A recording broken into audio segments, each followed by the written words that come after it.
Eh bien salut tout le monde, c'est Oe Manga Animation, j'espère que vous allez bien de mon côté, ça va super.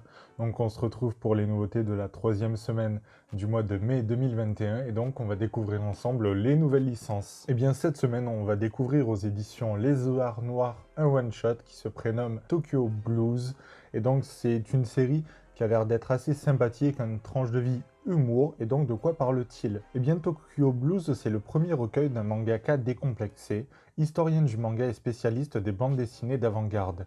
Tokyoïte de naissance, Tokushige Kawakatsu raconte sa ville sous un angle résolument mélancolique et invite à sa table les fantômes des rangs Gekigaka et écrivains des années 1960 et 1970. La nouvelle qui a donné le nom au présent recueil fait le pont entre les mangas contemporains de Keigo Shinzo et Tsushika Nishimura et les bandes dessinées occidentales de Manuel Flore ou Marjane Satrapi.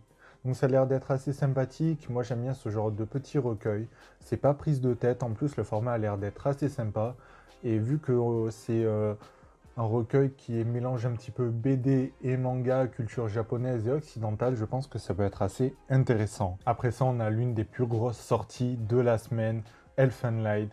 Donc ça va être en 6 tomes puisqu'il s'agit de volumes doubles, ce qui justifie donc un prix de 15 € par volume. Et donc c'est une série qui date un petit peu, qui est sortie à l'origine au Japon en 2002. Et donc de quoi parle-t-elle? Les Diclonius, ce sont des êtres dangereux créés par les humains, puis gardés dans un laboratoire de haute sécurité. Après un accident, Lucy, une Diclonius, parvient à s'échapper en tuant toutes les personnes sur son chemin. Blessée, elle est recueillie par Kuta, un jeune homme qui se promenait avec sa cousine. L'armée utilise donc tous les moyens possibles pour retrouver Lucy. Donc ça a l'air d'être quand même vachement sympa, il existe un animé si ça peut vous intéresser, mais en tout cas moi c'est une nouvelle édition qui me tente énormément. Et bien du coup on va conclure cette semaine avec la troisième et dernière licence. Il s'agit de Survivors Club qui est une série courte en 3 volumes. Et donc ça c'est publié aux éditions Delcourt Tonkam, c'est un seinen de type suspense, horreur. Et bien 3 années ont passé depuis qu'un élève, persécuté par ses camarades, s'est fait exploser tuant de nombreux élèves.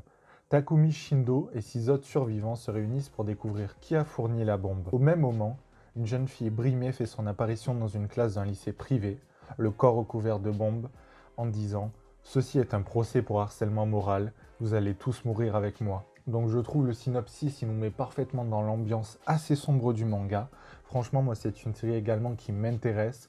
J'ai hâte de découvrir un petit peu le style de dessin, voir ce que ça donne. Mais en tout cas, je trouve ça assez intéressant parce que ça va parler un petit peu de harcèlement, ce genre de choses. Et c'est vrai que ça va le traiter peut-être sous un côté horrifique, mais pour dénoncer quand même certaines choses. Eh bien, c'était OE Manga Animation. J'espère donc que les nouveautés de cette semaine vous auront plu. Si c'est le cas, n'hésitez pas à me dire dans les commentaires quelle licence vous intéresse le plus, à mettre un j'aime si la vidéo vous a plu et à vous abonner si ce n'est pas déjà fait. Puis on se dit à la prochaine.